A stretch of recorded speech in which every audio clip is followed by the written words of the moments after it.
জেনা যত্র চলছে, আর এখন জেনার রাস্তা আর এখন আমাদের কমলমতি বাচ্চাদেরকে শেখানো হচ্ছে। শিক্ষা নীতির উপরে গতকাল দেখলাম পেপারে, তার আগের দিনও পেপারে দেখেছি,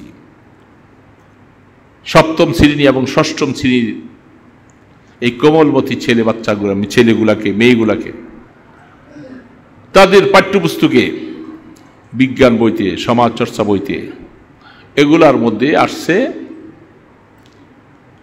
একটা ছেলে একটা মেয়ের সাথে তার মনের কথা ভাব সবসময় নিবে, একসাথে তারা চলাফেরা করবে, একসাথে ভ্রমণে চলে যাবে, একসাথে তাদের অনেক সময় কাটাবে, এটা কোনো অবৈধ হওয়ার কোনো ব্যাপার না। এবং সেই দিকে ছবিগুলি অঙ্কন করে করে ওই দিকে সব শেখানো হচ্ছে। তাদের কথা হচ্ছে যে এই ছেলে মেয়ে বিপরীত লিঙ্গের প্রতি একে অপরের সঙ্গে আকর্ষণ হবে, এটা সৃষ্টির থেকে আসছে, সেটা তারা করবে, ঘুরবে, একসাথে চলবে ফিরবে, এটা অন্যায় কাজ না। কোরআন কি বলছে? কোরআন বলছে মহিলারা মহিলাদের অঙ্গনে থাকবে, পুরুষ পুরুষের অঙ্গনে থেকে কাজ করবে। হ্যাঁ, ছেলেরা তারাও অনেক সময় সাংস্কৃতিক কাজ কারবার, অনুষ্ঠান, খেলাধুলা তারা করবে, যেটা আমরা ছোটবেলায় দেখে আসছি। ছেলেরা ছেলেদের সাথে খেলাধুলা, মেয়েরা অন্দরমহলে তারা খেলাধুলা।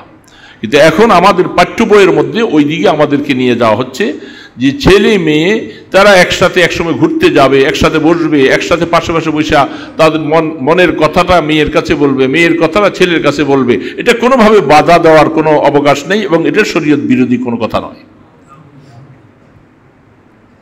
এই পাঠ্যপুস্তক আমাদের পড়ানো হচ্ছে, চলে আসছে,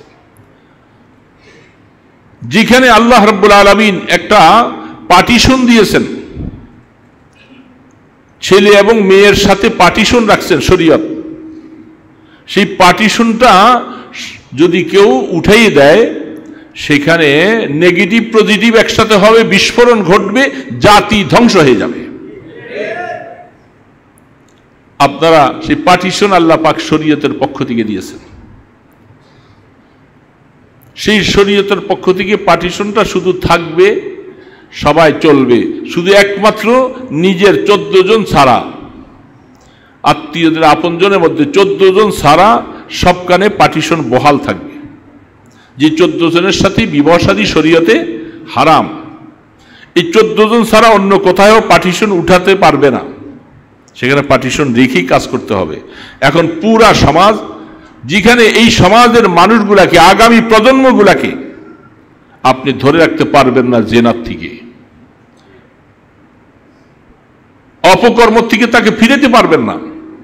আপনার ছেলে আপনার কন্ট্রোলের বাহিরে, আপনার মেয়ে আপনার কন্ট্রোলের বাইরে চলে যাবে, সেই শিক্ষা দেওয়া হচ্ছে, সাপ্তাহিক পাশে উঠাই। তাহলে সেই শিক্ষানীতি, সেটা যে দেশের মানুষ শিক্ষিত হওয়ার মানিটা কি? ব্রেন ওয়াশ হওয়া, অন্যায়কে অন্যায় বোঝা, ভালোকে ভালো মনে করা।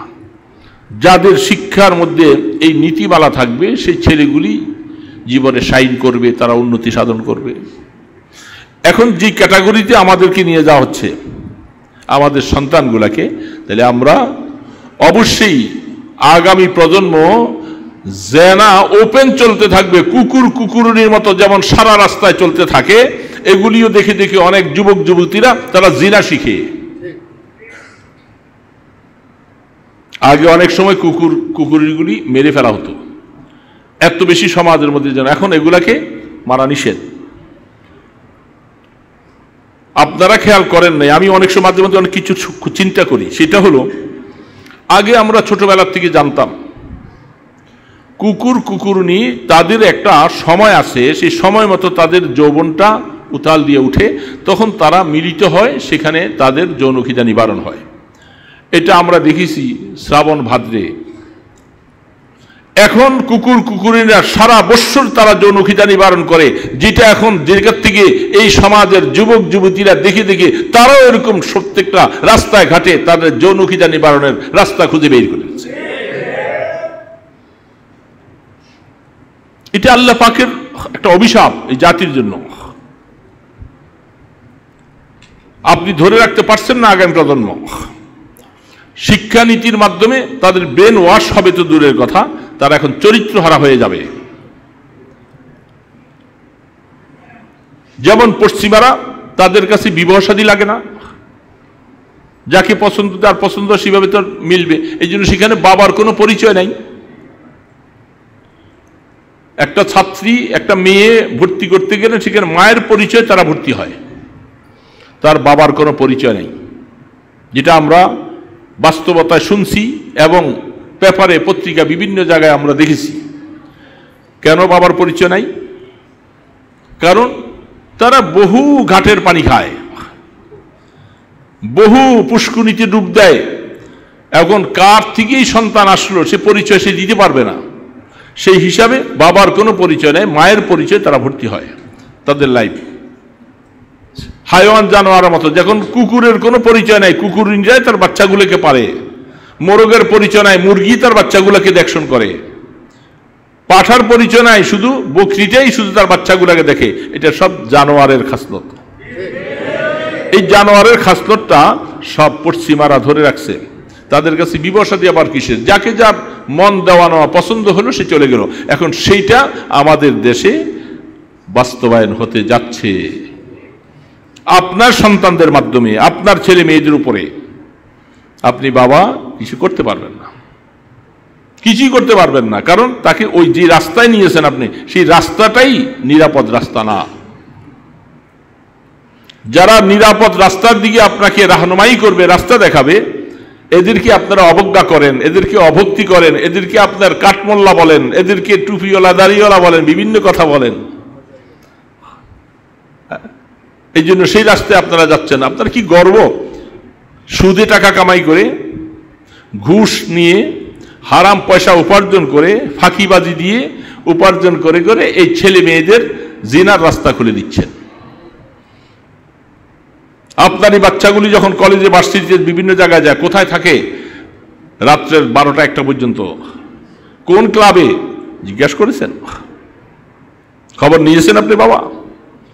আপনার পয়সা দিয়ে তো সে এগুলি করতেছে সব, কারণ আপনার এখানে খবর কম, কারণ আপনার হারাম উপার্জন দিয়ে কাজ করতেছেন। হারামের প্রায়শ্চিত্ত ভোগ করতে হবে।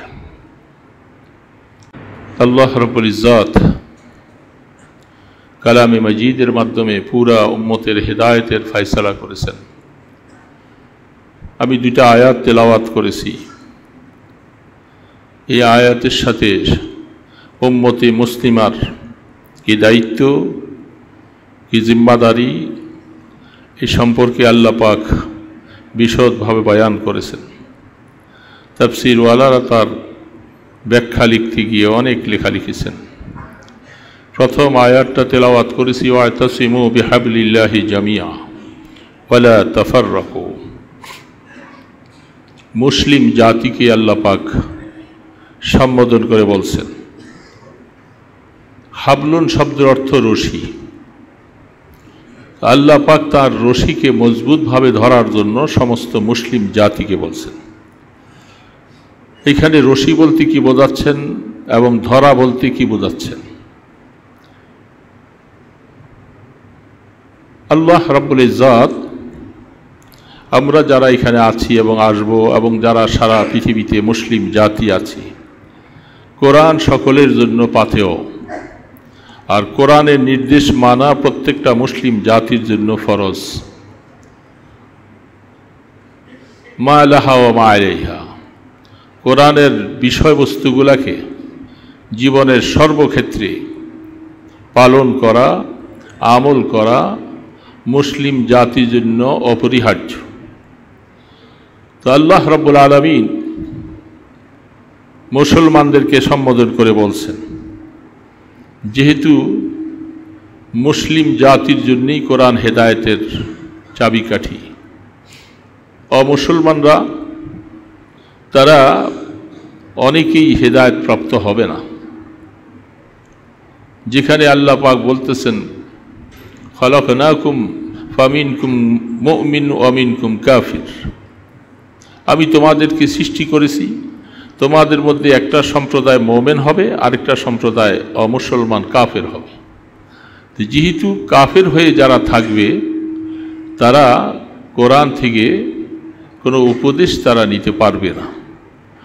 কিন্তু মুসলমান জাতি যারা, প্রত্যেকের জন্য নারী পুরুষ বয়স হয়ে যাওয়ার পরে, বালেগ হওয়ার পরে প্রত্যেককে আল্লাহ রাব্বুল আলামিনের এই আয়াতকে পালন করা জরুরি। আল আমরু লিল উজুব, আল্লাহ পাক বলতেছেন ওয়া'তাসিমু বিহাবলিল্লাহি জামিয়া, তোমরা আল্লাহ পাকের রশিকে মজবুতভাবে সকলে একত্রিত হয়ে পাকড়াও করো, ধরো। রশির মধ্যে, রশি সম্পর্কে তাফসীরওয়ালারা সকলেই মত পোষণ করেছেন। এখানে রশির দ্বারা উদ্দেশ্য হল আল্লাহ পাকের কোরআন। আল্লাহ পাকের কোরআনকে মজবুতভাবে ধরো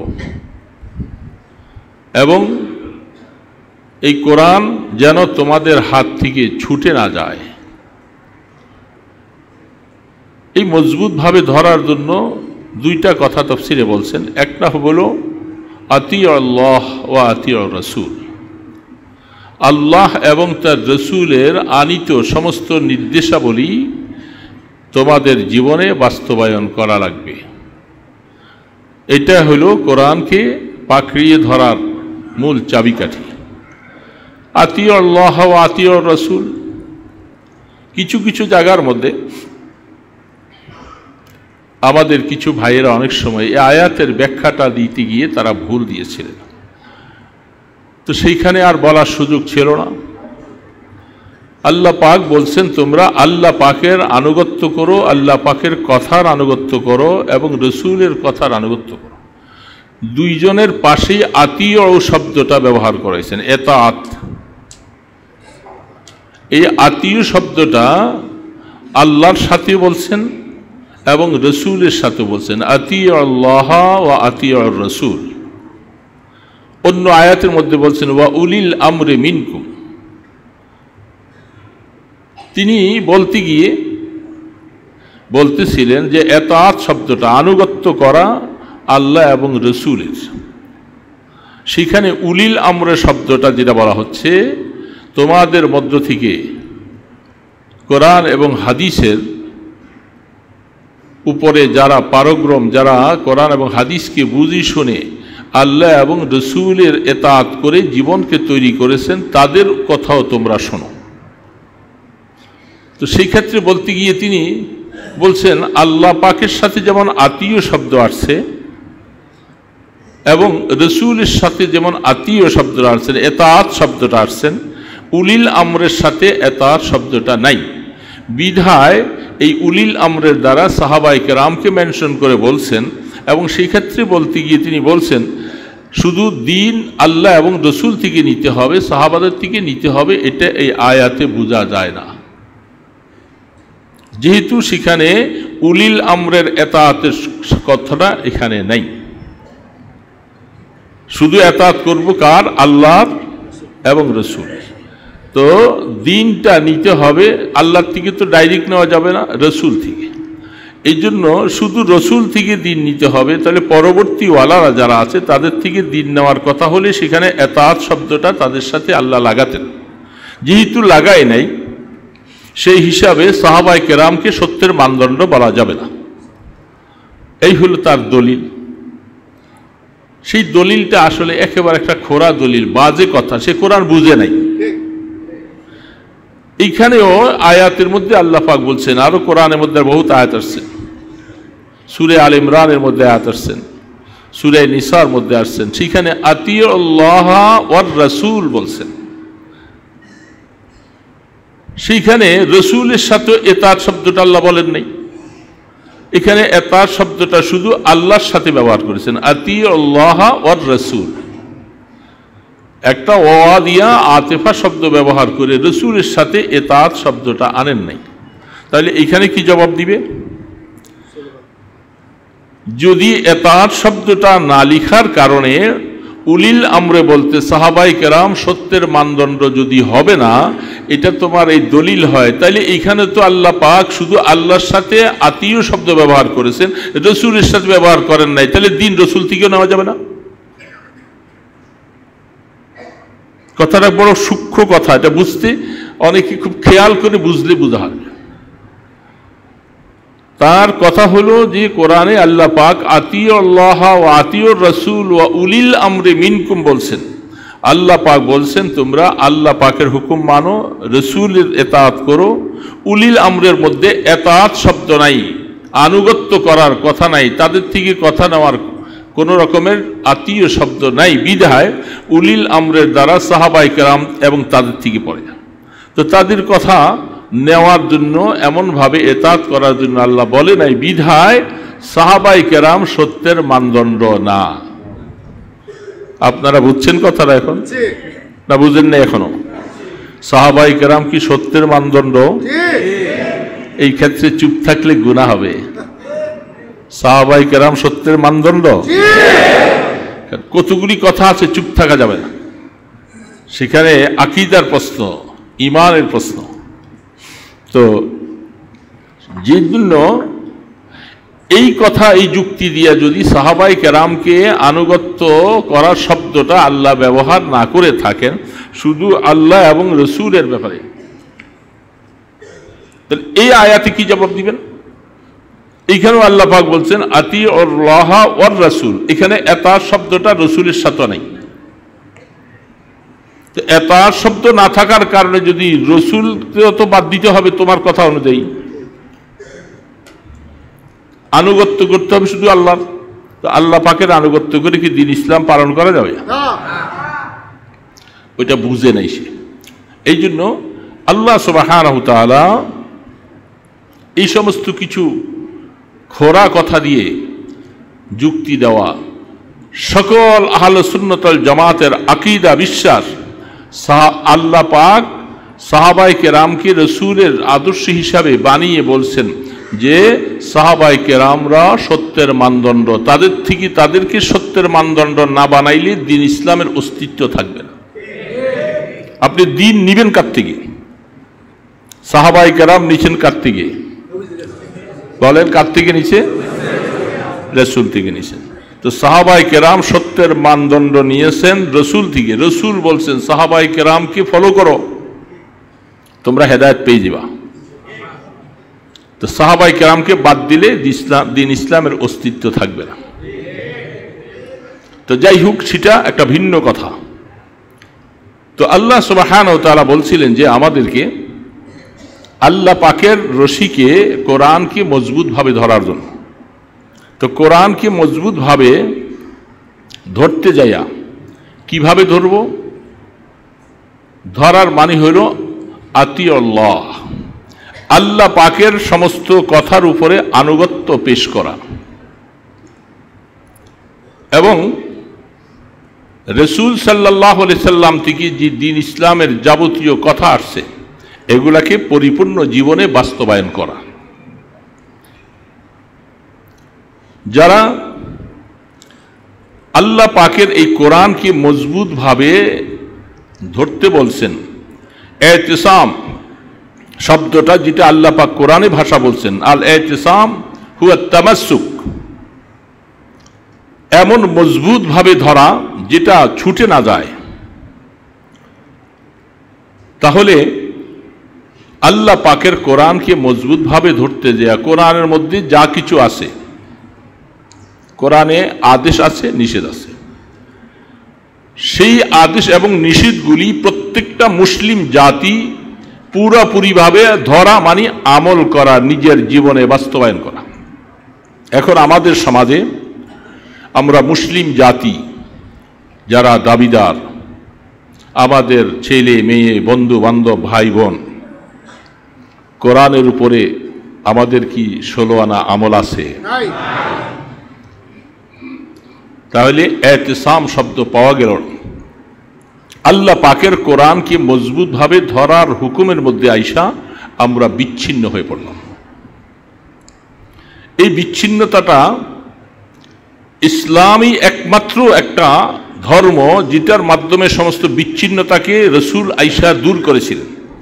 আউস খাজরাজ বিভিন্ন গোত্রের মধ্যে তাদের মধ্যে বিশাল বিশাল সামান্য কিছু নিয়ে দ্বন্দ্ব ছিল। ইসলাম আসার পরে, ইসলাম গ্রহণ করার পরে রসুল তাদের সকলকে এক সুতায় গাঁথিয়েছেন। তাদের মধ্যে যে কোনো সমস্যা হতো রসুলের সামনে গিয়ে তারা পেশ করতেন, সমস্যাগুলি সুন্দরভাবে সমাধান হয়ে যেত।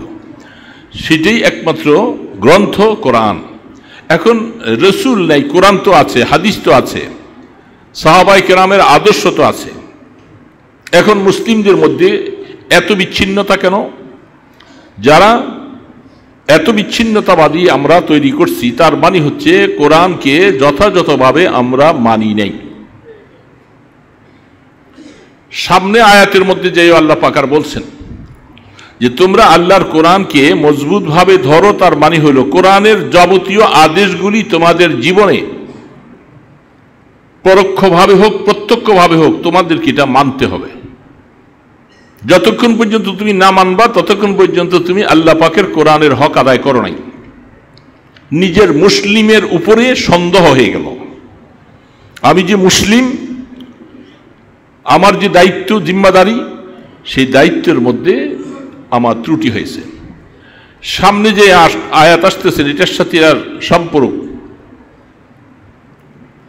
সেখানে আল্লাহ পাক বলতেছেন ওয়ালতাকুম মিনকুম উম্মাতুন ইয়াদউনা ইলাল খায়র ইয়া'মুরুনা বিল মা'রুফ ওয়া ইয়ানহাউনা আনিল মুনকার ওয়া উলাইকা হুমুল মুফলিহুন।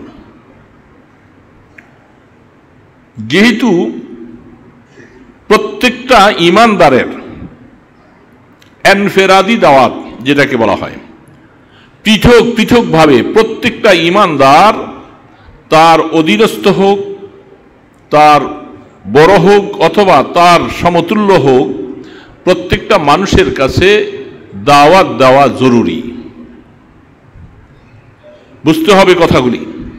প্রত্যেকটা মুসলমানের যে ঈমান গ্রহণ করেছে তার আরেকজন মুসলমানের মধ্যে দ্বীনের কোতাহি, দ্বীনের ত্রুটি, দ্বীনের মধ্যে শিথিলতা পাওয়া গেলে তাকে দাওয়াত দেওয়া প্রত্যেকটা ঈমানদারের জন্য জরুরি, এমনকি ওয়াজিব। ঠিক বলেন না? কথা আসতে বন্ধ করুন। কাজের বেলায় নাই কাল ঠিক কাজ তো করি না গো, ঠিক তো কথাটা আছে, কিন্তু ঠিক পালি কয়জনে? প্রত্যেকটা এই যে দাওয়াতের যে একটা অসুল চলছে, শুধু এটা না, এটা তো একটা সিস্টেম তৈরি করা হয়েছে। দাওয়াতের একটা সিস্টেম, কিছু মানুষ জমাতে যায়, কয়েকজনকে বলা হয়, এটা না। কোরআন কি বলতেছে? ইনফেরাদি, প্রত্যেকটা মানুষ, প্রত্যেকটা ঈমানদার, আপনি দল হন, জামাত হন অথবা এগুলি নিয়ে প্রশ্ন নয়। প্রশ্ন হলো আপনি একজন ঈমানদার হিসাবে আপনার পাশাপাশি যারা আছে তাদের কাছে দ্বীনের দাওয়াত আপনি কতটুকু দায়িত্ব আদায় করেছেন, আপনি ওয়াজিব তরক করতেছেন। প্রত্যেকটা মানুষ আমরা গুনাহগার হচ্ছি, এই ওয়াজিব তরকের গুনাহ। একটা দল যেটা থাকবে, কিন্তু সেখানে আগের আয়াতের মধ্যে সকলকে বলছেন ওয়াতাসিমু বিহাবলিল্লাহি জামিয়া, তোমরা আল্লাহর রশিকে মজবুত ভাবে ধরো, প্রত্যেকের কাছে যাও। তাহলে সামাজিকভাবে আমরা আল্লাহ পাকের এই দাওয়াতের ব্যাপারে খুব যথেষ্ট অবহেলা। এটা শুধু দাওয়াতের তাবলীগের কাজ না, এটা তো একটা সামান্য সুতা, একটা রূপক বানাইছে কিছু, সেখানে কয়জন বা যাচ্ছি না, এটা দিয়ে হক আদায় করছি বলে এটা দায়িত্ব আদায় হবে না। দায়িত্ব প্রত্যেককে এনফেরাদি ভাবে। মুফতি তকি উসমানী সাহেব তিনি এটার উপরে কিছু লিখছেন। আমাকে কিছুদিন আগে একটা ইউটিউবের থেকে মুয়াজ্জিন সাহেব দেখাইছিলেন, সেখানে উর্দু ভাষায় লেখা। তকি উসমানী সাহেবের কথা ছিল এনফেরাদি দাওয়াত ফরজে আইন। এনফেরাদি দাওয়াত, এনফেরাদি মানে পৃথক পৃথক প্রত্যেকটা মুসলিমদের কাছে দাওয়াত পৌঁছানো, তাকে দ্বীনের দাওয়াত দেওয়া, নামাজের দাওয়াত দেওয়া, যাবতীয় অন্যায় থেকে ফিরে আসার ইয়া'মুরুনা বিল মারুফ ওয়া ইয়ানহাউনা আনিল মুনকার। আমরু বিল মারুফ নাহি আনিল মুনকার, এই ব্যাপারে প্রত্যেকটা মানুষের জন্য ফরজে আইন। যেমন নামাজ, রোজা ইত্যাদি এই জিনিসগুলি জানা প্রত্যেকটা মানুষের জন্য, নারী পুরুষ বালেগের জন্য ফরজে আইন। ফরজে আইন কাকে বলা হচ্ছে? যেটা প্রত্যেককে আদায় করতে হবে। আর ফরজে কিফায়া কিছু মানুষ আদায় করলে বেঁচে যাবে, কিন্তু ফরজে আইন, এই ফরজে আইন সম্পর্কে কিয়ামতের ময়দানে প্রশ্ন হবে, তুমি নামাজ শিখলা কিনা, তুমি রোজা শিখলা কিনা, তোমার যেগুলি জরুরত এই সম্পর্কে, তুমি বিবাহ শাদী ব্যাপারে জানলা কিনা, তালাক সম্পর্কে মাসালা তুমি জানলা কিনা, তুমি ওযু গোসল সম্পর্কে জানলা কিনা, ফরজ গোসল সম্পর্কে তুমি জানলা কিনা, তুমি যতটুকু কাজ করবা এতটুকু কাজ সম্পর্কে তুমি জানলা কিনা, এই সম্পর্কে কিয়ামতের ময়দানে প্রশ্ন হবে। সেই প্রশ্নের সময় আটকা যাব সবাই। এখন এই ফরজে আইন, এই কথাটা তিনি লিখছেন আমাদের সাদ সাহেব, তিনি এই কথাটাকে লিখি বলছেন যে জনাব, আপনি যেরকম ইনফিরাদি দাওয়াত, প্রত্যেকটা মানুষের দাওয়াত পৌঁছানো যেরকম ফরজে আইন বলছেন, আমিও তো এই কথাই বলছি। তো আমার এই কথাটার উপরে কিছু এশকাল শেকায়েত বিভিন্নভাবে আসছে, তা আমি তো এই ব্যাপারে একমত। তো আমি বলছিলাম যে এটাকে অনেক ভাইয়েরা যারা এতাআতি, যারা সাহাদ সাহেবকে ফলো করে, তারা সকলে এটাকে ফেসবুকে খুব বেশি বেশি প্রচার করেছে, কমেন্ট করছে এবং এটাকে পৌঁছে দিয়েছে। তাই বললাম যে এটার দ্বারা তো উনি ওনার ভুল থেকে রুজু হয়েছে এই একটা কথা, এটা তো সকলেরই কথা, কোরআনের কথা, হাদিসের কথা, তকি উসমানী সাহেবের কথা, এটা আপনার কথা, এটা নিয়ে কারো দ্বন্দ্ব নাই। দ্বন্দ্ব হচ্ছিল যে আপনি বলছিলেন যে মাদ্রাসায় পড়াইয়া হাদিয়া নেওয়া, ইমামতি করে হাদিয়া নেওয়া ব্যবসাবৃত্তির পয়সা নেওয়ার মতো। আপনি বলছিলেন যে আল্লাহ রসুলও কিছু সুন্নতের খেলাফ কাজ করছে। আপনি বলছিলেন মুসা আলাইহিস সালাম ভুল করেছেন। এরকম এরকম যে কথাগুলি বলছেন, সেই কথার থেকে রুজু হয়েছেন বলে তো কোনো প্রমাণ নেই। এই একটা কথা এটা ফেসবুকে দিয়ে দিয়ে বলছেন, তো কি উসমানী সাহেবের কথার সাথে আমরা তো একমত। আমি তো এটা কোরআন হাদিসের সকলের কথা, প্রত্যেকটা মুসলমানের জন্য ইনফিরাদি দাওয়াত দেওয়া জরুরি, এটা তো কোরআনে আয়াতই বলছেন। তো সেটা দিয়ে আপনি আপনার দোষ ঢাকছেন, এই কথাটা বলা যাবে না। আপনি ওই সমস্ত কথার থেকে তওবা করে ফিরে আসতে হবে, তাহলে ওলামায়ে কেরাম সহ সকলেই একমত হইয়া কাজ করবে। যতদিন পর্যন্ত সেই কথা আসবে না, ততদিন পর্যন্ত এই ভুলের মধ্যে আছেন। আপনার ভুল নিয়ে চলতে হবে, কিছু করার নেই, এটা তকদির খারাপ এই উম্মতের, এই জাতির। তো যাই হোক, তাহলে প্রত্যেকটা মানুষকে দাওয়াত দেওয়া, দাওয়াত মানি তাকে দিন বুঝানো, এবং ইয়াদউনা ইলাল খাইর কুনতুম খায়রা উম্মাতিন উখরিজাত লিন-নাস তা'মুরুনা বিল মা'রুফ ওয়া তানহাউনা আনিল মুনকার। প্রত্যেকটা যে আরবি গ্রামার হিসাবে শব্দটা আল্লাহ পাক নিয়েছেন, এইখানের মধ্যে বর্তমান এবং ভবিষ্যৎ দুইটা কাল বুঝায় এমন শব্দটা বলা হচ্ছে। তার মানে হলো যে প্রত্যেকটা মানুষ, এখন নামাজের সময় নাই, আপনি এখন আর দাওয়াত দিবেন না এমন নয়। আপনাকে 24 আওয়ার্সের ভিতরে শুধু আপনার ব্যস্ততাগুলি কাটিয়ে বাকি সময়ের মধ্যে সবসময় বর্তমান এবং ভবিষ্যৎ সবসময় আপনাকে দাওয়াত দিতে হবে ইনফিরাদি, প্রত্যেকটা মানুষের কাছে আপনার ক্ষমতা যতটুকু আছে। আমরা কি এই দাওয়াতের কাজটা করি? আমার ঘরে, আমার ফ্যাক্টরিতে, আমি আমার রিক্সায় চলি, আমার গাড়িতে চলতেছি, এবং আমার আশপাশে এই কাজ আমরা শতকরা একজনও করি না। তাইলে এই ওয়াজিব তরকের গুনাহ ঘাড়ের মধ্যে নিয়েই কবরে যাওয়া লাগবে। আমি এই দাওয়াত কাজ করতেছি না, যেখানে আল্লাহ সুবহানাহু ওয়া তাআলা বলছেন একটা কথা, মান রাআ মিনকুম মুনকারান ফালইউগাইয়িরহু বিয়াদিহি। যে হাদিসটা মশহুর হাদিস, প্রসিদ্ধ, এটার মধ্যে ব্যাখ্যা আছে, তোমাদের মধ্যে কেউ যদি মুনকার দেখো, ওই নেহি আনিল মুনকার, মুনকার মানি খারাপ কাজ, অন্যায় কাজ, শরীয়ত বিরোধী কাজ, এই কাজটা যদি তুমি দেখো, শব্দ আছে এখানে, একটা শব্দ এখানে আসছে, এটার প্রতি আমরা অনেক সময় খেয়াল করি নাই, তাফসীর এটা ভাঙছে। মান রাআ মিনকুম মুনকারান, রাআ রুইয়ত তার মধ্যে আছে। যেমনটা নামাজ সম্পর্কিত মাসালার মধ্যে আল্লাহ রসুল বলছেন, সল্লু কামা রাআইতুমুনি উসাল্লি, তোমরা নামাজ পড়ো ওইভাবে যেমনটা আমাকে দেখেছো। রসুলকে দেখার একটা কথা আছে এখানে, রুইয়ার শব্দ আসছে।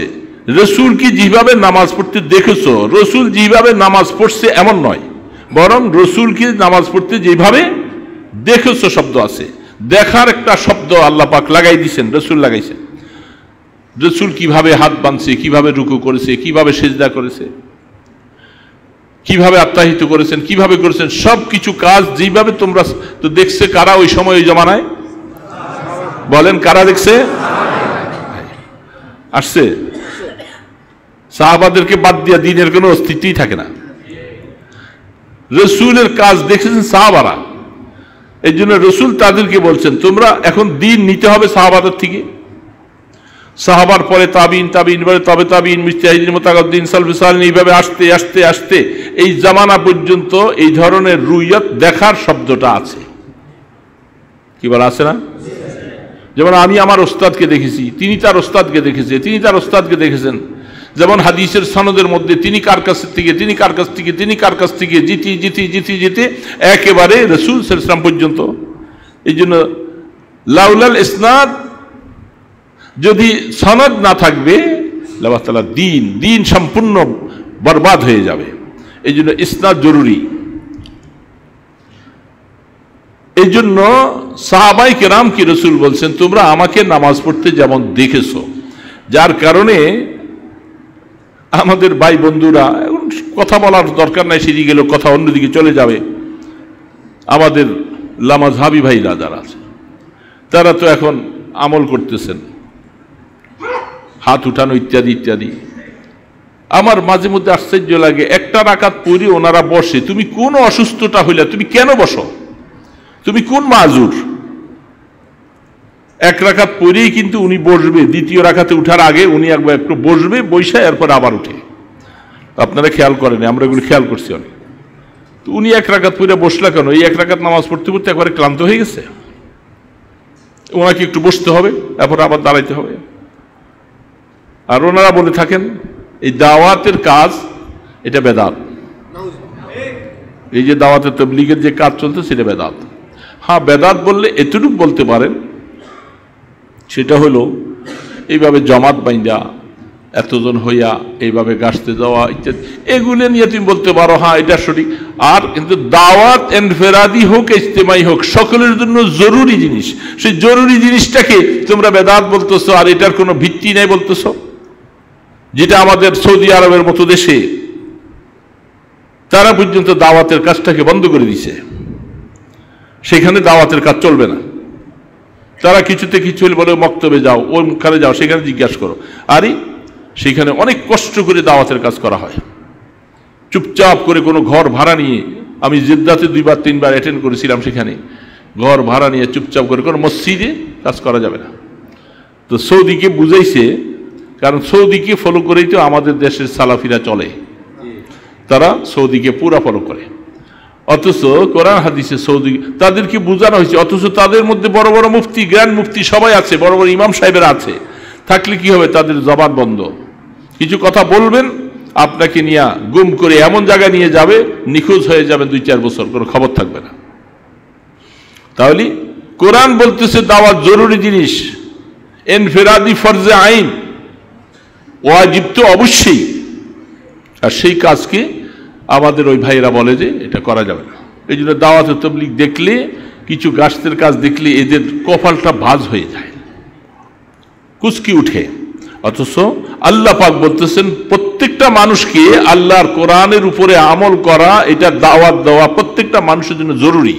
এখন সেইখানে যে বলছেন হ্যাঁ এতটুকু ভাগ করা হয়েছে, তোমাদের মধ্যে যদি কেউ মুনকার দেখে, এই দেখার কথাটা সেখানে আছে। যতক্ষণ পর্যন্ত আমি দেখব না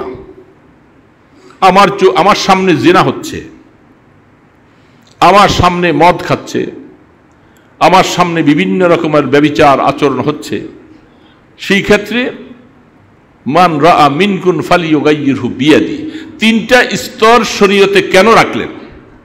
কারণ প্রথম স্তর সকলে পারবে না, যেটা সাহাবায়ে কেরাম করছিলেন জীবনের উপরে বাজি রেখে।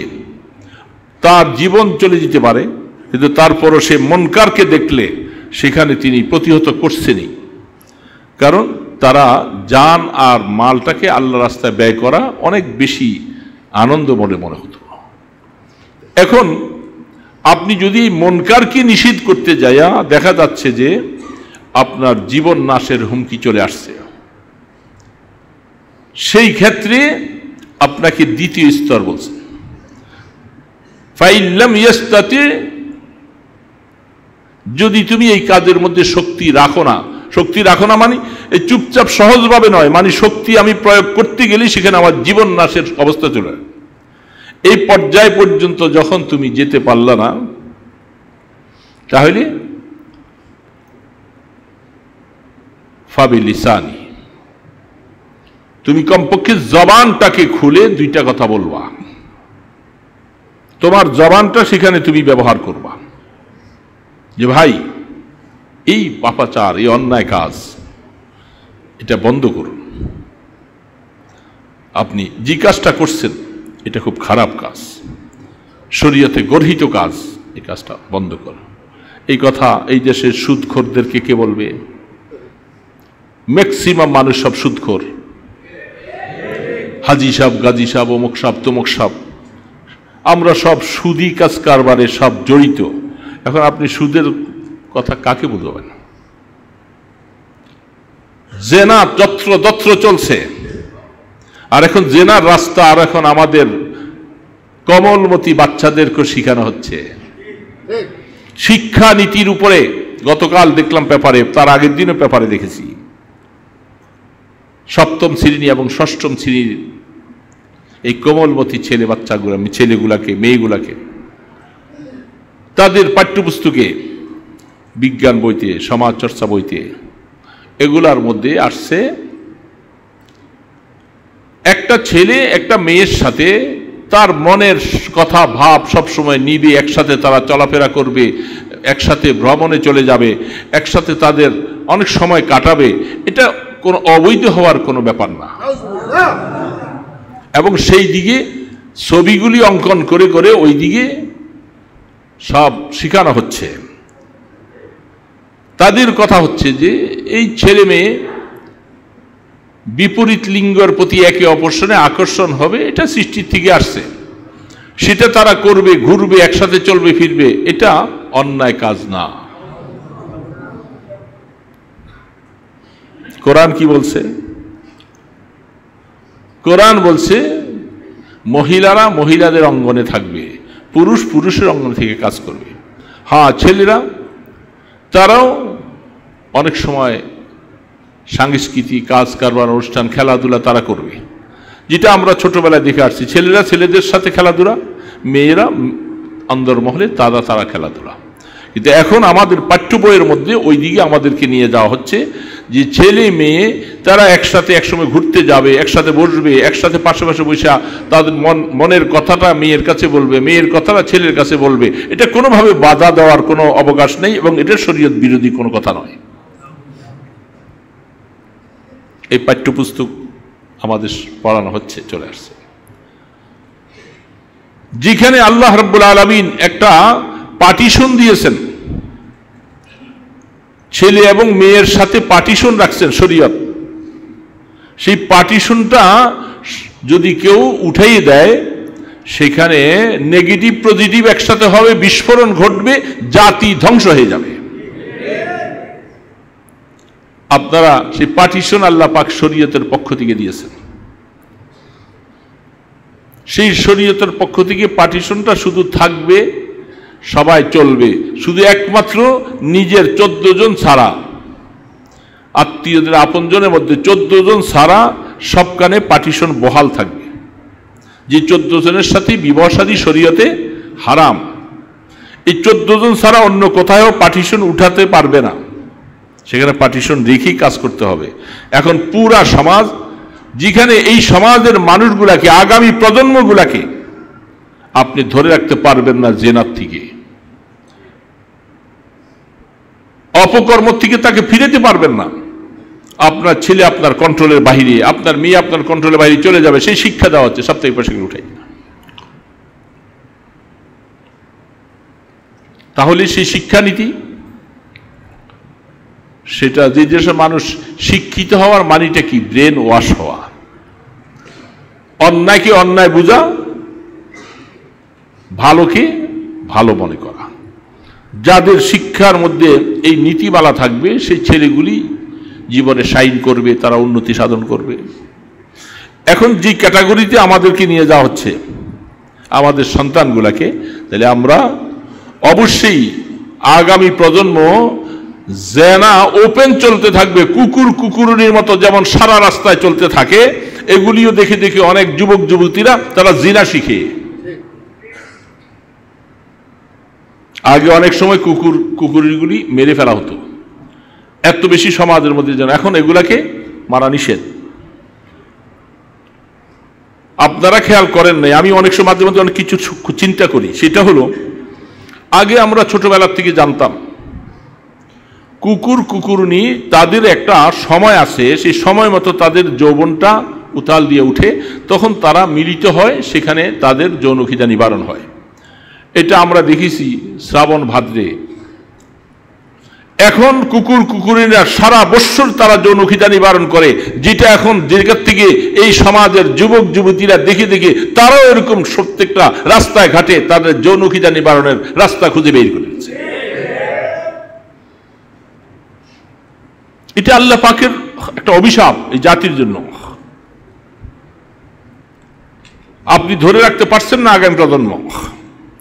শিক্ষানীতির মাধ্যমে তাদের ব্রেন ওয়াশ হবে তো দূরের কথা, তারা এখন চরিত্রহারা হয়ে যাবে। যেমন পশ্চিমারা, তাদের কাছে বিবাহ শাদী লাগে না, যাকে পছন্দ তার পছন্দ সেভাবে তার মিলবে, এই জন্য সেখানে বাবার কোনো পরিচয় নাই। একটা ছাত্রী একটা মেয়ে ভর্তি করতে গেলে সেখানে মায়ের পরিচয় তারা ভর্তি হয়, তার বাবার কোনো পরিচয় নেই, যেটা আমরা বাস্তবতায় শুনছি এবং পেপারে পত্রিকা বিভিন্ন জায়গায় আমরা দেখেছি। কেন বাবার পরিচয় নাই? কারণ তারা বহু ঘাটের পানি খায়, বহু পুষ্কুনিতে ডুব দেয়। এখন কার থেকেই সন্তান আসলো সে পরিচয় সে দিতে পারবে না, সেই হিসাবে বাবার কোনো পরিচয় নেই, মায়ের পরিচয় তারা ভর্তি হয় তাদের লাইফ। হাইওয়ান জানোয়ারের মতো, যখন কুকুরের কোনো পরিচয় নাই, কুকুর যায় তার বাচ্চাগুলোকে পারে। মোরগের পরিচয় নাই, মুরগি তার বাচ্চাগুলোকে দেখশন করে। পাঠার পরিচয় নাই, শুধু বকরিটাই শুধু তার বাচ্চাগুলোকে দেখে। এটা সব জানোয়ারের খাসলত। এই জানোয়ারের খাসলতটা সব পশ্চিমারা ধরে রাখছে। তাদের কাছে বিবাহ শাদী আবার কিসের? যাকে যার মন দেওয়া নেওয়া পছন্দ হলো সে চলে গেল। এখন সেইটা আমাদের দেশে বাস্তবায়ন হতে যাচ্ছে আপনার সন্তানদের মাধ্যমে, আপনার ছেলে মেয়েদের উপরে। আপনি বাবা কিছু করতে পারবেন না, কিছুই করতে পারবেন না, কারণ তাকে ওই যে রাস্তায় নিয়েছেন আপনি, সেই রাস্তাটাই নিরাপদ রাস্তা না। যারা নিরাপদ রাস্তার দিকে আপনাকে রাহনুমাই করবে, রাস্তা দেখাবে, এদেরকে আপনারা অবজ্ঞা করেন, এদেরকে অভক্তি করেন, এদেরকে আপনার কাঠমোল্লা বলেন, এদেরকে টুপিওয়ালা দাড়িওয়ালা বলেন, বিভিন্ন কথা বলেন। এই জন্য সেই রাস্তায় আপনারা যাচ্ছেন। আপনার কি গর্ব? সুদে টাকা কামাই করে, ঘুষ নিয়ে, হারাম পয়সা উপার্জন করে, ফাঁকিবাজি দিয়ে উপার্জন করে করে এই ছেলে মেয়েদের জিনার রাস্তা খুলে দিচ্ছেন। আপনার এই বাচ্চাগুলি যখন কলেজে ভার্সিটিতে বিভিন্ন জায়গায় যায়, কোথায় থাকে? রাত্রের 12টা-1টা পর্যন্ত। কোন ক্লাবে জিজ্ঞাসা করেছেন? খবর নিয়েছেন আপনি বাবা? আপনার পয়সা দিয়ে তো সে এগুলি করতেছে সব। কারণ আপনার এখানে খবর কম, কারণ আপনার হারাম উপার্জন দিয়ে কাজ করতেছেন। হারামের প্রায়শ্চিত্ত ভোগ করতে হবে।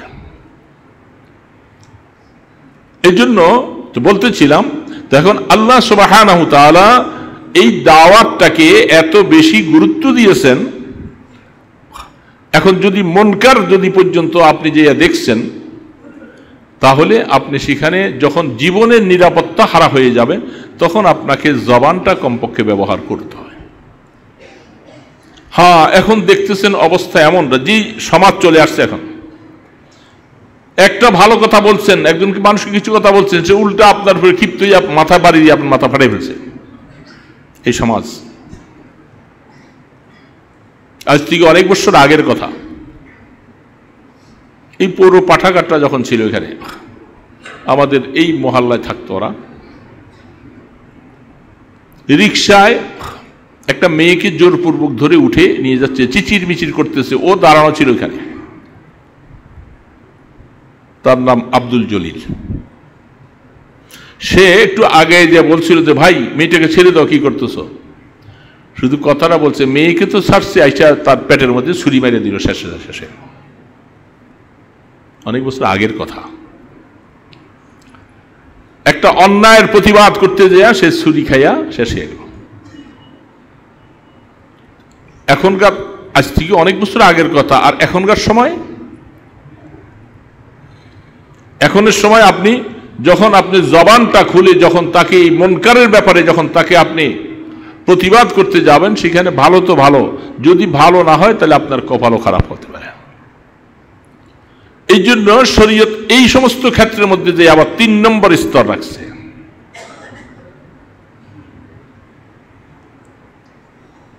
ফাইন লাম ইয়াস্তাতি ফাবিকলবিহি ওয়া যালিকা আযআফুল ঈমান। যখন প্রথম স্তর তোমার জন্য কঠিন হয়ে গেল, কঠিন হতে হবে আগে, কঠিন না হলে না, তাহলে প্রথম স্তরে নিতে হবে। যখন প্রথম স্তর কঠিন হবে তারপরে দ্বিতীয় স্তর, দ্বিতীয় স্তর কঠিন হলে তারপরে তৃতীয় স্তর। সেটা হলো যে তুমি এই অন্যায় কাজটাকে এমন ভাবে ঘৃণা করবা আর এমন ভাবে তোমার সাথে কিছু সহযোগী তৈরি করবা যেন এই সহযোগীর মাধ্যমে তুমি প্রথম স্তরে যাইতে পারো, সেই ক্ষমতা অর্জন করতে হবে। যেহেতু একা পারছি না, দ্বিতীয় নম্বরও পারছি না, তৃতীয় নম্বরে যে ঘৃণা করলাম, আর ঘৃণা করে করে পরিকল্পনা তৈরি করা লাগবে যে আমাকে এই অন্যায় কাজ থেকে আমাদেরকে বাধা দিতেই হবে। এই বাধা দেওয়া, এই বাধা দেওয়া যেটা শরীয়তে আনছেন, আমরু বিল মারুফ নাহি আনিল মুনকার। এখন নাহি আনিল মুনকারের ব্যাপারে সংঘবদ্ধ হয়ে এইভাবে করে প্রতিহত করা তখন প্রত্যেকটা মানুষ উপরে জরুরি হবে। যেমন আমরু বিল মারুফ জরুরি, গুনাহ থেকে মানুষকে বাঁচাবার জন্য দাওয়াত দেওয়া এটাও জরুরি। আর এটার জন্য কিছু শর্ত এইভাবে দিয়ে দেওয়া হলো। হ্যাঁ, প্রথমটার জন্য শর্ত নাই। নামাজের কথা বললে, রোজার কথা বললে, একটা মানুষকে সুদ থেকে ফিরে আসতে বললে, হ্যাঁ কিছু কিছু ক্ষেত্রে এরকম আগে শুনতাম মসজিদের কমিটি সুদ খায়, ইমাম সাহেব মসজিদে সুদের কথা বলছে, বেচারা চাকরি গেছে। এটা খুব রেয়ার, 2-1টা জায়গায়। কিন্তু আপনাকে আপনার বন্ধু মহলে সুদের দ্বারা লিপ্ত তাকে আপনি দাওয়াত দিচ্ছেন কয়দিন, সে সুদে লিপ্ত। আপনার বন্ধু, আপনার কর্মচারী। আমরা মুসলমানেরা অনেক সময় ব্যবসায়ী খাতিরে আমরা হিন্দুদেরকে আমাদের দোকানে কর্মচারী রাখি, মুসলমান রাখি না। কি জন্য? যে এরা কতক্ষণ পরপর নামাজ পড়তে যায়, কতক্ষণ পরপর নামাজ পড়তে যায়, সময় ফাঁকি যায়, নামাজের নাম দিয়ে যায়, এই জন্য হিন্দু কর্মচারী রাখছে অনেক। এরকম মুসলমান আছে না নাই? বহু আছে। মুসলমানকে বিশ্বাস করলা না, তুমি একটা হিন্দুকে বিশ্বাস করলা। হিন্দু সে তোমার এত বিশ্বাসের কি হয়ে গেল? যত কিছুই হোক না কেন তার মধ্যে তো ঈমান নাই। তুমি তোমার মুসলমান ভাইটাকে ওরকম বানাও, তার পিছনে মেহনত করো, তাকে দিন শিখাও যে পরের হক নষ্ট করো না, সময় নষ্ট করবা না, এই কথা সেটা তুমি কোনোদিন বুঝাইলা না, বরং তুমি তার স্থলের মধ্যে একটা ভিন্ন ধর্মে নিয়ে নিছ, ভিন্ন ধর্মাবলম্বী নিছ, সে তোমার সময় বাঁচাবে। কিছু কিছু মুসল্লি দেখি আর নামাজটা পড়ে, জমাত পড়ে না, এরা ওই আমি চিনি এদেরকে, বিভিন্ন দোকানে কাজ করে, তারা ওই নামাজের সময় বেচাকেনে ব্যস্ত থাকে, জমা শেষ হয়ে যাওয়ার পরে একা একা আইসা নামাজ পড়ে। যাক, তবু তো কমপক্ষে নামাজটা পড়লো, জমা ছাড়া হলো। এই জন্য আল্লাহ পাক যে বলছেন যে তোমাদের মধ্যে একটা সম্প্রদায়, এটা জরুরি, ওয়ালতাকুম মিনকুম। সবাই এই আয়াতের মধ্যে সবাই পারবে না। অন্য সামনের আয়াতের মধ্যে বলছেন ফালাউলা নাফারা মিন কুল্লি ফিরকাতিন মিনহুম তায়ফা লিয়াতাফাক্কাহু ফিদ্দীন। সেখানের মধ্যে আল্লাহ সুবহানাহু ওয়া তাআলা বলছেন যে একটা সম্প্রদায় এইভাবে থাকবে, সব সময় মানুষকে দাওয়াতের কাজ করতেই থাকবে, দাওয়াত দিতেই থাকবে, দাওয়াত দিতেই থাকবে। তাহলে এই আদেশ তো কোরআনে বলছেন, আপনার কাছে খারাপ লাগলে কি করা? যারা আমরা অনেক সময় দাওয়াতের কাজটাকে আমরা খারাপ মনে করি, আরে দাওয়াত তো সরাসরি কোরআনে বলছেন। আপনি এই সিস্টেমে না আসেন, ভালো কথা, আপনি যে কোনো সিস্টেমে যান, দাওয়াত দিতে হবে আপনাকে, দাওয়াত বন্ধ করা যাবে না। আপনার রিক্সাওয়ালাকে আপনি কি দাওয়াত দিচ্ছেন? আপনার অটোর মালিককে দাওয়াত দিচ্ছেন? আপনি যে অটোতে বসে চলে গেলেন, ভাই নামাজটা কি পড়ো, দিচ্ছেন কয়জনে? আমি ইনশাল্লাহ এই ব্যাপারে আমি আমার অটোতে বসা, রিক্সা বসে আমি তাদেরকে দাওয়াত দিই, যে কোনো ভাই একজনকে দাওয়াত দিই ইনশাআল্লাহ। আপনারা মুখ খোলেন, আপনাকে কি সে মাইরে ফেলবে? আরে 10 জনকে দাওয়াত দিতে হয়তো একদিন তো দেখা যাবে, সে একজন হইলেও তো একদিন হলেও তো তার মনটা গলবে। আমি কি মুসলমান না? আমি কি নামাজ পড়বো না? আমি কি রিক্সা চালাই জীবন কাটাবো? এটি কি আমার জীবনের শেষ? যেখানে নামাজের দাওয়াত দেওয়া প্রত্যেকটা মুসলমানকে আলাল ইনফিরাদ, ফরজে আইন, ওয়াজিব। এই কাজ করব না যারা, তারা কোরআন এই আয়াতকে ওয়াতাসিমু বিহাবলিল্লাহি জামিয়া, আল্লাহ পাকের দ্বীনকে মজবুতভাবে কিভাবে ধরবো? সমগ্র মানুষগুলাকে এক প্ল্যাটফর্মে দাঁড় করাইতে হবে, সবাই নামাজি হতে হবে। যখন সমস্ত মুসলমান নামাজি হয়ে যাবে, তখন দেখবেন যে দ্বীন চমকে যাবে। আফসুস লাগে, শতকরা 5 জন মানুষ নামাজি নাই, মহিলারা তো নাই অনেকে। এখন এই হালাতগুলি আমাদেরকে অবশ্যই অর্জন করা লাগবে। কি কথাগুলি বুঝে আসছে? দাওয়াত দেওয়া জরুরি না? এটা শুধু যারা তবলিগের কাজ করে, কয়েকজন নাম করে, শুধু এগো কাজ।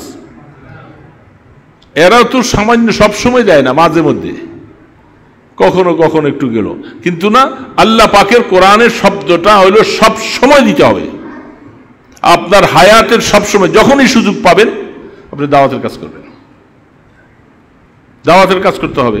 যার কারণে আফসোস লাগে। ইমানদার ভাইরা, ইমানের পরে নামাজ, আফসোস লাগে এই সমাজের মধ্যে যত অশান্তির মূল কারণ নামাজ ছেড়ে দেওয়া। নামাজ থেকে আমরা বিচ্ছিত হয়ে গেছি। আজকে জুমার দিনে বহু মানুষ জুমাটাই পড়বে না, বহু মানুষ জুমা পড়বে না। এই জন্য আমরা প্রত্যেকটা মানুষ আমাদের মুখ খুলতে হবে, জবান খুলতে হবে। আমার ছেলে মেয়েরাও অনেকে আজকে জুমা পড়বে না, আড্ডা মারতেছে। আমার মেয়েগুলোও আড্ডা মারে, তাদের কাছে দিন পৌঁছে নাই, দিনের দাওয়াত পৌঁছে নাই। এই জন্য প্রত্যেকটা কথাকে ওয়ালতাকুম মিনকুম উম্মাতুন ইয়াদউনা ইলাল খাইর, ইয়াদউনা ইলাল খাইর, সব সময়, হাল বর্তমান, এখন ভবিষ্যৎ, সব সময় দাওয়াতের কাজ করতে হবে। এটা আল্লাহ পাকের নির্দেশ। আমার কারখানার শ্রমিক যারা আছে এদেরকে জিজ্ঞেস করতেন আমার সবাই পড়ছো কিনা, কেউ পড়লো না, খবর নিতে হবে। তাহলে আমি সেই শ্রমিককে বাদ দিব না, তাকে আমি মানুষ বানাবার চেষ্টা করব। তাকে বুঝাইতে হবে, তার জেহেনের মধ্যে কথাটা আনতে হবে। নামাজের বিকল্প কোনো পথ তো নাই। এমন কোনো পথ আছে যে নামাজ ছাড়া পারি দেওয়া যাবে?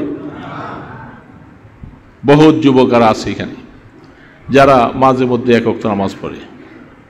সেই যুবক বাবাজিদেরকে বলবো, তোমরা ভালো হয়ে যাও, আমাদের ঘরগুলোকে ভালো বানাবার চেষ্টা করি। আমাদের ছেলেপেলেগুলোর খবর নেই, তাদেরকে স্কুলে ভার্সিটিতে পাঠাই দিয়া আমি একেবারে নিশ্চিন্তে বসে থাকা যাবে না। সে কোথায় থাকে, কোথায় আড্ডা। যেই রাস্তায় আমাদেরকে এখন দেখা হচ্ছে, আপনার এই সন্তান আপনার মাথায় বাড়ি দিবে। কঠিন অবস্থা হয়ে যাবে।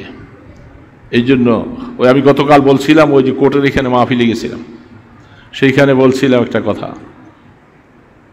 যে মা বৃদ্ধাশ্রমে আছে, আর সে ছেলে দেখা করতে গেছে। ছেলেরা কেউ ইটালি থাকে, অস্ট্রেলিয়া থাকে, 2 বছর পরে আসছে, মাকে দেখা করতে গেছে। মা বলতেছে, বাবা আমি একটা কথা বলবো, তুমি তোমার সন্তানগুলি মাদ্রাসায় পড়াইও।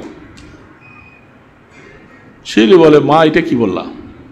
বলে যে আমি আজকে 2 বছর ধরে বৃদ্ধাশ্রমে থাকি, তো এইখানে যত পুরুষ মহিলা যারা আছি আমরা ভালো আছি, খারাপ নাই, তবে এমন কোনো বাবা মা দেখি নাই যাদের ছেলে আলেম, যাদের ছেলে মাদ্রাসায় পড়েছে, আলেম হয়েছে, এদের মা বাবাকে বৃদ্ধাশ্রমে একজনের সাথেও দেখা হয়নি।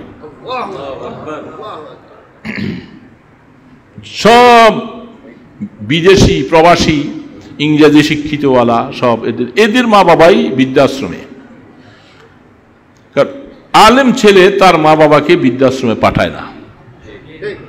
সে দিন মজুর ভিক্ষা করে যদি খায়, রিক্সা চালাই যদি খায়, সে মনে করে আমার মা বাবাকে আমি কষ্ট করে ফ্যান যাও খাইয়ে থাকবো, মাকেও খাওয়াবো, তো বৃদ্ধাশ্রমে না, আমি মার খেদমত করে জান্নাত কামাই করতে চাই। এই জন্য তোমাকে বলছি যে বাবা তোমার এই সন্তানগুলি মাদ্রাসায় পড়াইও, নতুবা তোমারও বৃদ্ধাশ্রমে আসা লাগবে। বুঝলেন না? আহা, আফসুস। এগুলি সমাজের অনেক মানুষ এখন তৈরি করে, বৃদ্ধাশ্রম বানায়, কি করবে? মা বাবাকে দেখার মতো নাই কেউ, এদের ঠিকানা এখন বৃদ্ধাশ্রম। কারণ ছোটবেলায় সন্তান ওরকম বানান নাই, দোষ তো নিজের। खुद फंसे फंदा में बुलबुल क्या खता सयाद की, गुल पे आशिक हो के बुलबुल जिंदगी बर्बाद की। দোষ কাকে দিবা? তুমি আপন দোষে দোষী হইছো।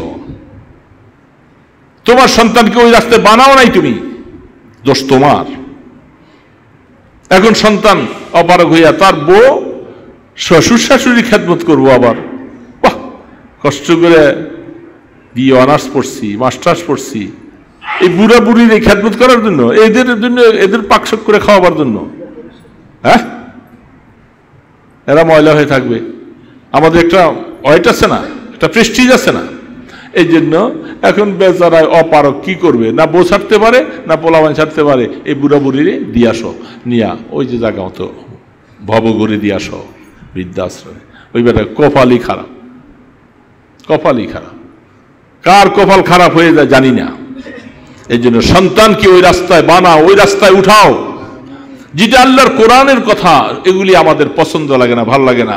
আমরা এখন পাশ্চাত্যের শিক্ষা শিখে আমরা সব আমাদের ছেলেমেয়েগুলোকে সিগাল কুকুরের মতো বানিয়ে যাচ্ছি। তারা এখন জিনা ব্যভিচারের দিকে চলছে, এটা আমাদের কাছে খুব ভালো লাগে। আর সেই শিক্ষানীতির বিরুদ্ধে আমাদের কোনো আন্দোলন নাই, কোনো সোচ্চার নাই, কোনো ভূমিকা নাই। এই জন্য আমাদের ভূমিকার, আমাদের জন্য এই একান্ত প্রয়োজন। আগামী দিনে এই ভূমিকা আপনারা নেন, নতুবা সন্তান ঠিক রাখতে পারবেন না। আল্লাহ সুবহানাহু ওয়া তাআলা মেহেরবানি করে কথাগুলি বুঝে আমাদেরকে আমল করার তৌফিক দান করেন। ওমা আলাইনা ইল্লাল বালাগ। হ্যাঁ, ও কি জানি এটা, ওই বিক্রমপুর সোসাইটিতে, সেখানে আজকে ওইখানে একটা স্থায়ী মাহফিল আছে বিক্রমপুর সোসাইটি, সেই বলাই যারা পারেন যারা।